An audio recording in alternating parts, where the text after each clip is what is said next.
You're listening to the Archaeology Podcast Network. You have my sword. And you have my bow. And my trowel. Hello, you're listening to episode 39 of And My Trowel, where we look at the fantastic side of archaeology and the archaeological side of fantasy. I'm Tilly. And I'm Ash. And before we start, I have a slightly personal question for you, Ash. Okay, where's this going? I mean, not super personal, but kind of personal. Also especially for our viewers, our listeners who can't actually see you. But do you have any tattoos? No, I don't. Mentally, I have tattoos. But financially, I just don't have them right now. But I will. How about you? I also don't. Mainly because I can't, it's not that I don't want one, but it's more I can't decide on exactly what to get. And I feel like the more tattoos you have, the less worried you are each time about them, because it's sort of standard. But for me, at least for the first one, I'm like, I want to be sure of my decision and be sure I know where to have it before, adding something that's sort of permanent. Yeah. I also feel like I'll just get the itch and I'll just want loads of tattoos right? after the I've first heard one. It's very addictive. Yeah, I have a very addictive personality, so I think that would happen to me. But why are you asking me about tattoos? Right, yes. Well, so today we have quite a fun job ahead of us, actually, because we're going to be identifying tattoos, which is exciting. So let me give you the situation. We were approached by the Hamunaptra Revitalisation Society, which, as of course you know, is the leading national society that helps recently revive mummies, regain their past personhood, understand how to fit into the modern world, etc. And they have a new initiative where they want to help their members learn about themselves in a more physical sense, because quite a lot of them have been mummies for a very, very, very long time, and they can't actually really remember anymore who they were in their previous life. So one way that they want to do this is by trying to identify the presence of kind of personalized ornamentation, for example, tattoos. But for this, they need our help. Okay, but wait, how can we help them? I don't know anything about how to analyze or identify tattoos in an archaeological record or standpoint. So. To be honest, me neither. But luckily, we have someone here who can help us for this particular quest. Okay. I'd like to introduce you to our amazing guest this week, Rhoda, who is not only a restorer and a conservator of archaeological artifacts, but is also a professional tattoo artist. Amazing. Welcome, Rhoda. Welcome. Hello. Thanks for joining us. Thank you for having me. I'm so excited that we have you on the show. I've been following you on Instagram for so long, and then it's like, let's just ask her. The worst they're going to say is she says no. And then yeah, the Stonehenge tattoo one you did. I was like, I was so tempted. Oh, thank you. I wanted so badly. Really, really cool. But okay, so hang on, we'll get to your tattooing in a second, but you also are a restorator. I'm never sure what I know that we learned this with Jess, didn't we, Ash? In one of our previous episodes, she taught us the difference in the names, and I can't remember anymore. I'm really sorry, Jess, if you're listening to this, because she was also a conservator. But she was an art conservator. You are a conservator of archaeological artifacts. How did you get into that sort of specialism? Well, I was interested in normal history for a while. It started with the teenage years when Viking metal and medieval folk music was a thing, and you always go to the medieval markets and stuff. While being at these medieval markets with all my friends and my boyfriend at the time, I figured that, there's more than just the medieval times. Wow. Yes, there is, everybody. Yeah. There's more than Vikings and guys with bagpipes. So what? Very historically accurate. Yeah. And actually, my boyfriend at the time, he is 1 or 2 years older than me. When I was finishing school, he started studying prehistoric archaeology. I was like, oh my God, this sounds like so much fun. After I finished my normal school, I asked him if I could attend classes and just be early access. Yes. That's so cool. That's good. Because I was so interested in the topics and to figure out that there's more than Vikings and more than jousting, Jousting. Fantastic. So I attended classes for Bronze Age and Iron Age stuff, and I actually asked because I didn't know what to do with my life, and my then boyfriend was going to his first excavation, if I could maybe join for a week or two. And for whatever reason, the professor said, yeah, sure, why not? Like, what? I'm not even a student. So I went to my... probably happy for the free labor. Yes, most likely. When I was there, I was like all the digging and stuff. And then I had the situation that I found like a dirt-covered piece of something. Oh. And I was like, oh, like every archaeologist, you know, like, oh, what is it? What is it? I want to know what it is. And then the head archaeologist came to me and was like, nope, I have to take this away from you, put it in a box and send it away. Like, what? What? Who's getting the box? Who's the one who's getting to look at this? Who's the one who gets to figure out all the secrets and stuff? And he then told me, oh yeah, those are the restorated conservator guys. And like, I want to be the one who gets the box. That is the best origin story I have ever heard. That is so cool. You're like, how do I get to that box? Have you ever found the box? There needs to be a film about this where you find that box. I found out the name of the guy who was the one who got the box. And funnily enough, this guy is the husband of my then later chemistry professor in university. Small world in archaeology. Yeah, it is. That's amazing. So I wanted to be the one who gets the box, and now I am. And now you've got the box. I get all the boxes. all the boxes with all the hidden treasures. So we know archaeology came first, right? Or did the tattooing also come alongside it? Like, how did you venture into tattooing as well? It kind of came both at the same time. Okay. Because when you spend so much time with Viking metal dudes, you will see tattoos eventually, you know. It's an evolution. Especially in the metal scene, you know, there's just so many tattooed people, and it's just like kind of normal. And my sister got tattooed my older sister got tattooed very early on. She also did in the first ones like super punk rock style with a needle and a kind of, nice. You know. Nice. But the archaeology and the tattooing kind of came both at the same time. Like there was no first. It was like both kind of evolutionized in the same breath. Yes, kind of. And then the excitement for both grew. How do you say it? Like in the same exponentially.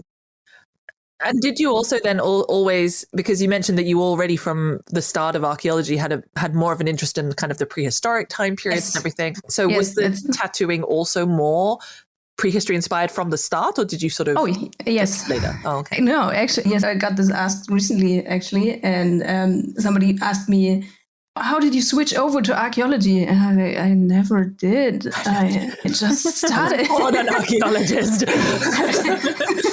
I never did these kind of infinity signs or stuff like that. Oh my gosh, the infinity signs. Yes, all the birds flying away from the... Ritual! That is not a ritual buzzer. Ritual! For the infinity side, I feel we need a ritual buzzer.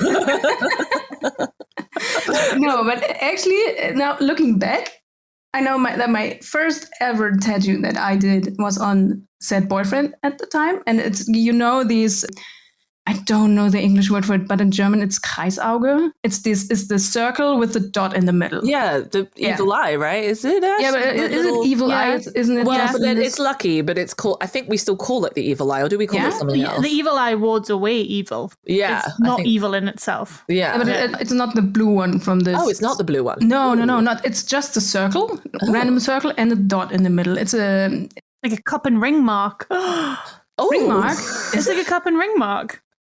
Yeah, like the mark stone carvings in Scotland, and they're all basically that's basically what they are. It's a circle. Oh gosh, wait! You need to chat with rock art specialists in Scotland, because you've discovered the cup and ring mark without even knowing about the cup and ring mark. This is incredible.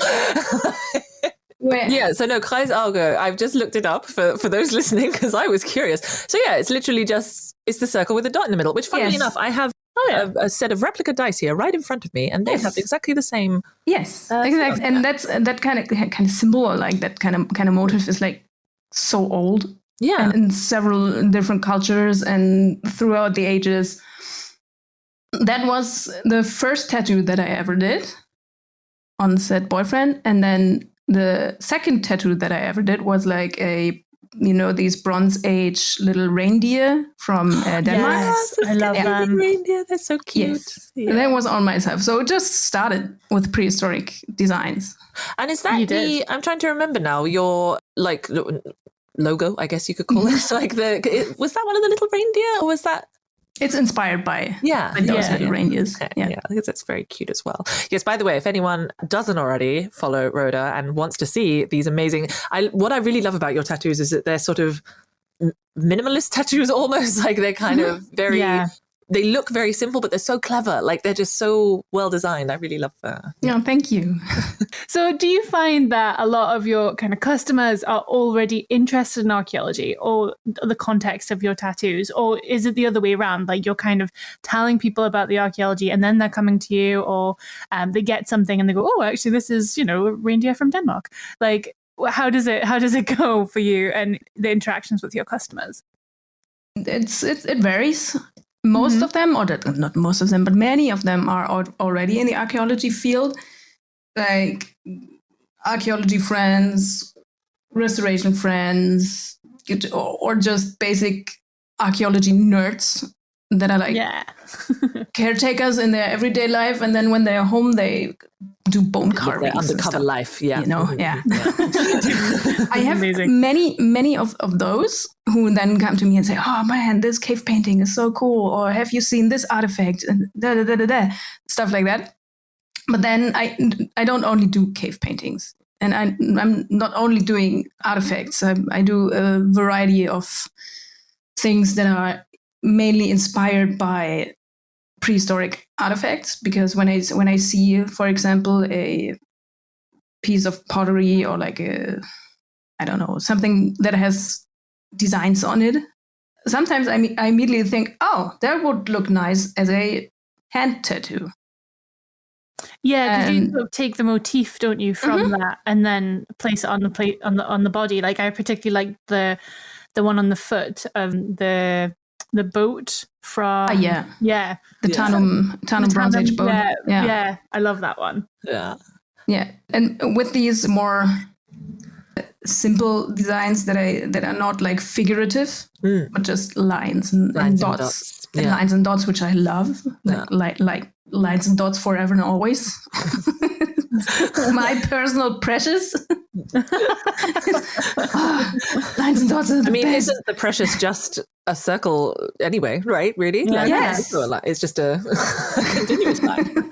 See, we all got a bit of Gollum inside of us. Exactly.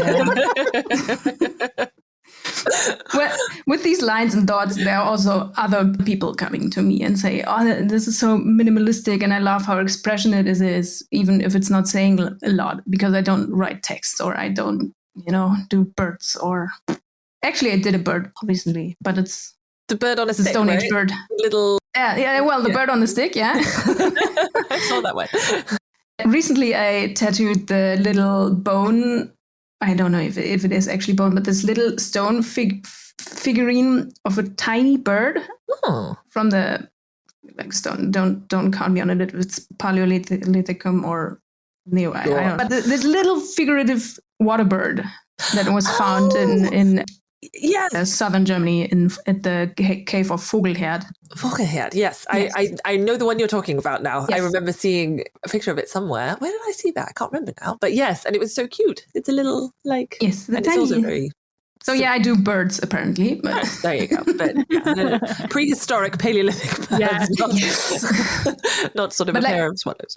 But like my main focus, I can do cave paintings all day, every day. But my main focus, or where I want to go to, is to take what we have in our Central European past, like from artifacts, from cave paintings, from whatever we find in the ground or on walls, kind of use this knowledge and reinterpret them into something that could have been a tattooing culture.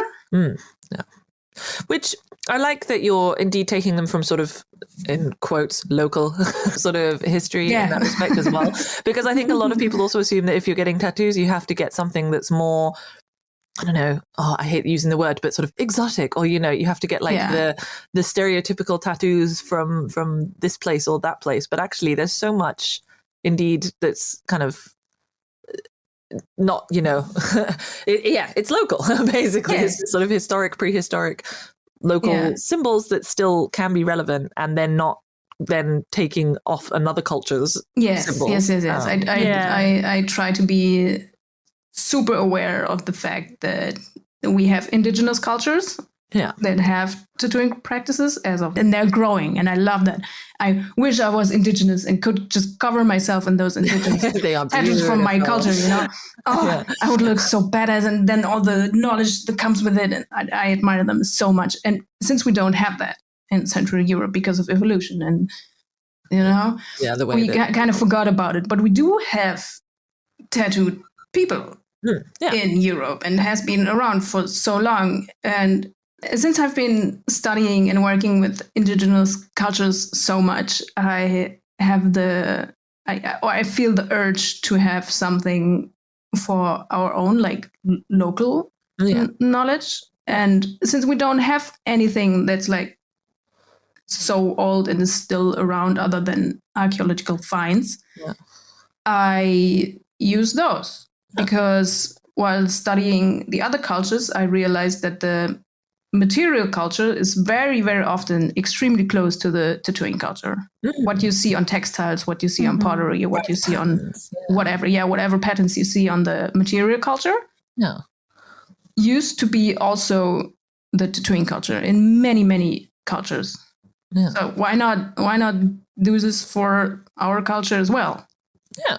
No, and like you say, it's nice because it's taking something from our region. It's acknowledging the fact that we don't have that ongoing tradition that they do in a lot of other cultures. And it's plausible since it's proven that other cultures do this. Yeah, we for many, many, many centuries and years, and still are doing it. Yeah. So why not use this with our own stuff as well? Yeah. Well, it sounds like we've definitely found the right person to help us with this particular quest. We're going to have to dive also a little bit into the literature review soon. But first of all, I'm feeling a little bit like a revitalized mummy myself. Does anyone want a cup of something? Oh, yeah, that sounds lovely. Okay, great. Then we'll be right back. Okay, I'm feeling a little bit more awake after that. Yeah, me too, thank God. Rhoda, actually, I forgot to ask you about something. About your own tattoos, since this is true. An audio format. I don't have any. No tattoos. Don't like tattoos, right? Who has tattoos these days? Yeah, everybody does. I would stand out and don't have any. But since it's an audio format, our listeners can't actually see you. So tell us a bit about your tattoos. What was your first tattoo? Oh, actually, my first tattoo is also a cave painting. Excellent. The Irish elk, the big stag from Chauvet. With the beautiful antlers. That was my very first. So started with archaeology and never stopped. Perfect. Amazing. So is it one of those things, like we were asking at the beginning, is it like slightly addictive? Like, are you now just covered with cave paintings, basically? Or are you a cave? I am the cave. Well, my back is for sure. Cool. I have 5 cave paintings on my back, but the rest is mainly, like I said, dots and lines for life.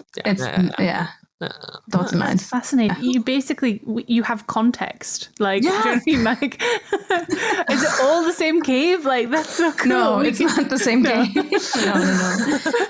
But it's the Rhoda cave. It's, the story of Rhoda. There you go. But that's an archaeological record in itself. Like, if those cave paintings, everything ever happened to them, we'd be like, Rhoda, hi. Rhoda, can we just come and can we study your back? I hope you did this accurately. Damn it, one of them is red in the original, but it's black on my back. Oh no. I'll never get the pigmentation right. God. But then that's just showing, the new styles, right? New fashion changes. It changes from color to black and white, and then it's all and then we go to like Danny Totemic Tattoo on social media, his tattoos, which are just riot of color. So we've got the full range. His work is so amazing. It's very cool. Very cool. So So we know a little bit more about you. We can picture you in our minds, a back full of cave paintings. And dots and lines. We know more about your background. That was terrible. I love it. Maybe I do need another coffee. So we've talked a little bit about kind of tattooing and sort of different tattooing traditions and things. We'll get more into that later, I think. But so maybe we need to start thinking then about how to actually tackle this problem. Perhaps we should look at the existing cases of tattoos in fantasy worlds then. That is a good idea. And of course, Rhoda, as you are likely aware when I sent you the pitch for this podcast and coming on the episode, we are archaeologists. We look at archaeology, but we also look at fantasy and fantasy fiction. So of course, I do have to ask you, do you enjoy reading fantasy? Actually, I don't read. I don't enjoy reading. I know. I get tired so quickly. That's fair. That's So I'm more of a audiobook and I mean, that's reading movie though. watcher. I feel like audiobooks are reading. We've had this discussion many times in our book club about whether audiobooks count as reading, and I say they do because traditional. Then I read, yeah. Oh, excellent. Well, yeah, good. I'll ask again then. Do you enjoy reading fantasy? I do. Yay! What kind of sort of fantasy books or series are you into? Yeah, we have talked about this before. Like, what counts for fantasy? True. What is fantasy? That was to give a little background. The only question that Rhoda came to me when I sent her the sort of overview was like, quick question, what's the definition of fantasy? And I was thinking, oh no, I don't know. I have no idea. So I think it can vary. Like fantasy can be urban fantasy. It can be anything that's basically not in our own reality, but then it can be in our own reality, but then adjacent to our reality with like a magical system. So it totally depends. I think fantasy is really, actually, if you think about it, Mission Impossible and things like that are fantasy because I mean, isn't everything fantasy? Isn't our life a fantasy? Isn't getting existential here, right? But also like, because there's always fantasy sci-fi, how would you define the difference between fantasy and sci-fi? Aliens, robots, space, sci-fi. But they bridge the gap. Like they cross over into each other. Because you have like Jules Verne, right? He's like the king of sci-fi, and it's also fantasy. But it's also fantasy. But that was all very. I feel like it's more a technological thing, sci-fi to me. Like if there's sort of very specific technology, like, but then fantasy can also have that. But sci-fi is more based on the science or the technology of it. If that makes sense. For example, my boyfriend listening to this. I don't know if it's sci-fi or fantasy or something. It's like magic, but with powder. Ooh. I forgot the author. I don't know, but it's like, you're a powder mage kind of thing. Oh. And like, what? How does you said the word mage? That is 100% fantasy. I was about to say mage says to me fantasy, but then But I don't know. But it works with like some kind of black powder. I don't know. Okay. Like, what is this? Genres are only relevant to publishers, really, if you think True. about it. Yeah. Because that's their marketing, right? So actually, fantasy, sci-fi, romantasy, everything can kind of bridge the gap in between each other. Yeah. There are sometimes stricter kind of tropes through fantasy. Like, we've talked about a few of those in the podcast previously, like the Chosen One and the Dark Lord and things like that. I love doing the Dark Lord. The Dark Lord. That was such a good episode. That was a fun one. Yeah, it was. But stuff like that, they have these kind of strict tropes, but you can still have a Dark Lord in sci-fi, like that's Star Wars, that's Darth Vader. So like it totally bridges. Also Harry Potter, come on. So it bridges the gap. So if you're reading something that is sci-fi, fantasy, romantasy, anything, and that's still fantasy to us, I think. Yeah. So when it comes to fantasy, like the broad sci-fi fantasy and stuff, I'm a very basic gal. I love Harry Potter. You're a fan of the Harry Potter troupe. Yeah. Even though I've only started reading books like 3 years ago. Oh, really? Okay. Yes. Nice. It was the movies first, and then I wanted to read them when I was a kid, but I never could get past the Dursleys. I was like, this is so annoying. I know what's coming after. I have seen the movies, but this first chapter is so annoying. I'm not reading this. But I'm curious how you found it, because I remember when I went back and tried to read them later, because the first one like you sort of were growing up with them, like when they came out. So they definitely get a lot more like adult, and the language gets potentially more sophisticated. Like the first ones feel more to me like children's books, but did you still find you were able to get into them and then you just didn't notice it changing while reading them as an adult? I noticed them changing, but I also remember when I was a kid, for some reason I only had the third book as a cassette audiobook. But not the first and the second, and neither of the later ones. We had listened to the third one over and over and over again. So then reading the first one, I was like, oh, this is actually a children's book. Yeah. They get, but then it progresses. Yeah, it definitely gets a lot darker the further along you go. Yeah. But do they have magical tattoos in Harry Potter? Oh, yes. If you remember, I read them. The Death Eaters. The Death Eaters have the Death Eater symbol on their lower arm on the inside. And when they touch it or something, they have like a bad signal for Voldemort. Right. Yes. You know, like the skull thing. Just put it into the sky.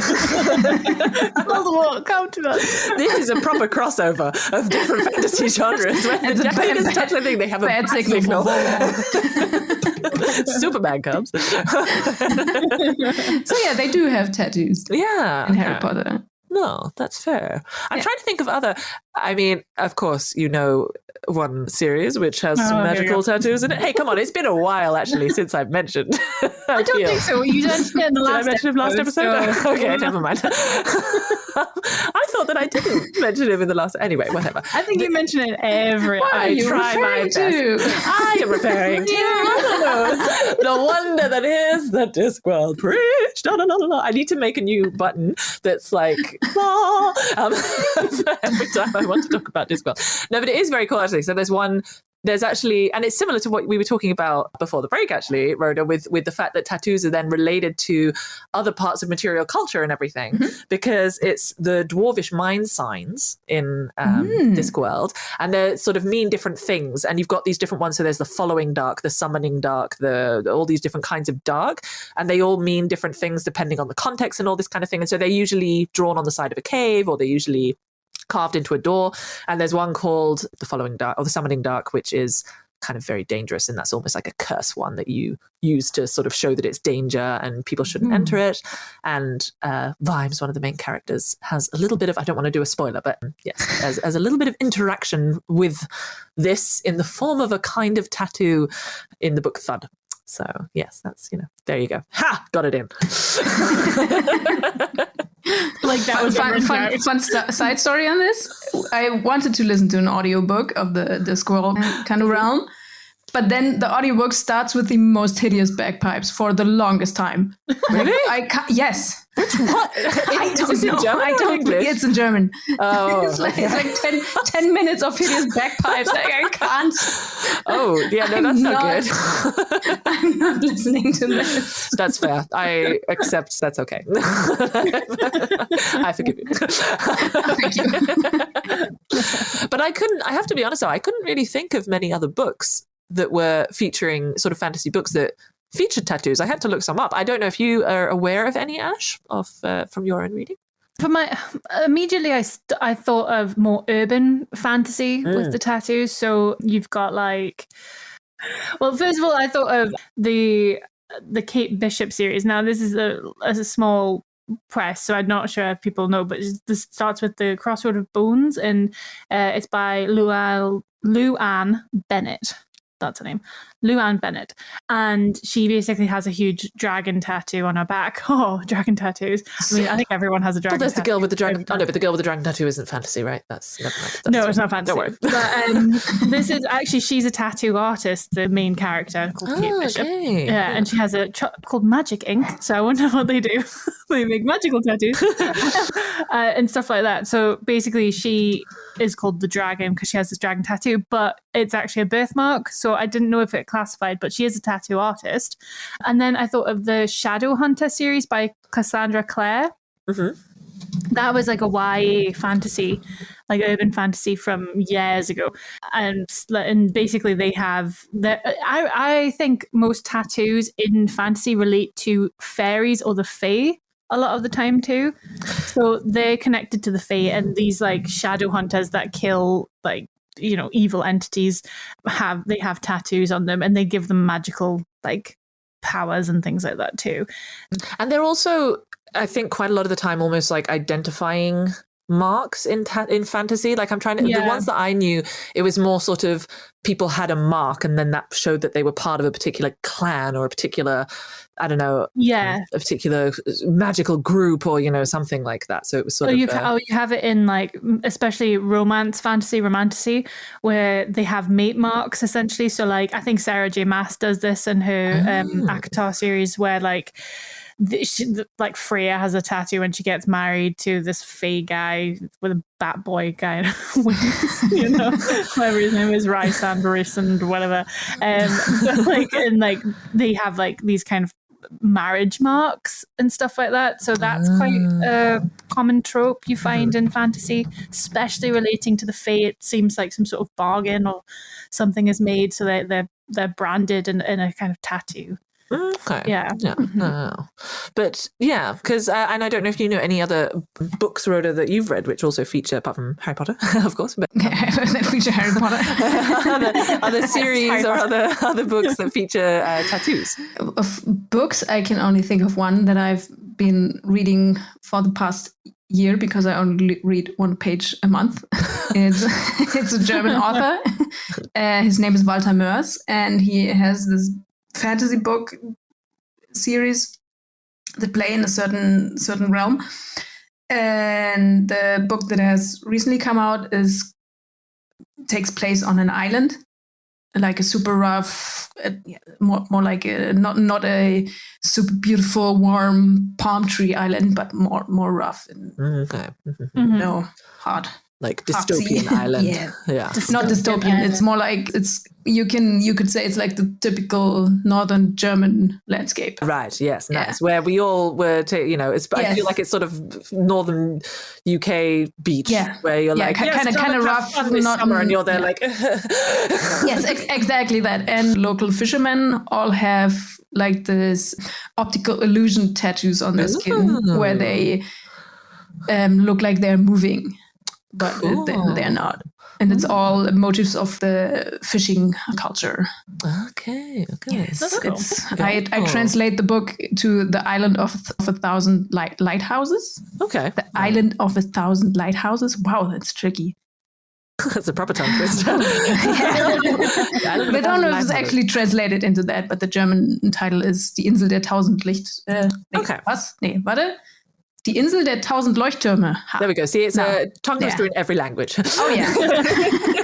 And then other books, I don't know if it's in The Hobbit, but in the movies, one of the dwarfs also has tattoos covered all over him, which are also in the same... True, in the same design. Yes, the same design as they have on like their... The doors. Yes. Yeah. They're very similar. Yeah. I don't know if it's in the books as well, but in the movies they adapted it. I don't think it is mentioned in the books that they have tattoos. I mean, to be fair, I could imagine being a dwarf, you have tattoos. You know? In the books, the descriptions are very minimal, I would say. The dwarves, it's very much he had a blue hood and a beard. Sort of it. Yeah, the clothing is much more attention to detail, isn't it? Yeah, than the actual appearance. Which, And when thinking about other realms that are not books, because it's also my childhood, it's Avatar: The Last Airbender. Yes. Yeah, you know. Yes. Yeah. The air nomads, the airbenders get their... I think it's an initiation tattoo when they get the arrows on the head and the arm as soon as they finish their education, I think. I don't remember correctly, but not all air nomads that have it. Yeah, no, I don't think so. Mm-hmm. I think all of them who finished their proper air bending training get the arrows. Yeah, it's like a blue arrow that goes across the top of their head and then onto their forehead. And back on their spine, onto their arms and hands, and then down their legs onto their feet. That's one hell of a tattoo. Yes. Must be such a pain. And then another one, I have a few written down when it comes, because I love watching movies. You also have the Maui, the half god of Vaiana. Yeah. Who's covered in his tattoos that also move. And the little mini Maui. yes, the mini Maui. And if I remembered correctly, those tattoos also only appear when a story has been told. Yes, true. Yeah. Every time he completes like a quest sort of thing, he gets a new. So it's a storytelling tattoo. Yeah. And they move and then they appear and, and I find them super fun. Yeah. No, those are really cool. I do like those sort of ones. So there's a couple of different sorts then, I think, that we've sort of managed to identify, like storytelling ones for marking, ones for particular iconographies, sort of cultural associations, power things. And I think and there are so many more. You have tattoos in Dune, you have tattoo in Avatar from Pandora. Yeah. Oh, I've just remembered. All of this talk of tattooing has reminded me that I forgot to sort the needle and haystack exhibit for the new magical agricultural museum that's opening next week. Ash, do you mind quickly helping me out with that? Oh, wait, what? You didn't tell me about this exhibition. Didn't I? I'm sure Okay, well, hang on. I'll tell you on the way to the depot. Right. So sorry, everyone. We need to cut short this episode of Add My Trial, but don't worry. We'll be continuing next episode with part 2, where we will be discussing the archaeology of tattoos with Rhoda in more detail. In the meantime, as always, please do like, subscribe, follow wherever you get your podcasts. It really helps us to support the show. And if you're interested in hearing more awesome archaeology content, make sure to check out the other shows on the Archaeology Podcast Network. As always, if you have any episode ideas or if you just want to get in touch, you can find all of our information as well as links and further information on what we discussed today in the show notes. The Archaeology Podcast Network is 10 years old this year. Our executive producer is Ashley Airy, our social media coordinator is Matilda Siebrecht, and our chief editor is Rachel Roden. The Archaeology Podcast Network was co-founded by Chris Webster and Tristan Boyle in 2014 and is part of Cultural Media and DigTech LLC. This has been a presentation of the Archaeology Podcast Network. Visit us on the web for show notes and other podcasts at www.archpodnet.com. Contact us at chris@archaeologypodcastnetwork.com.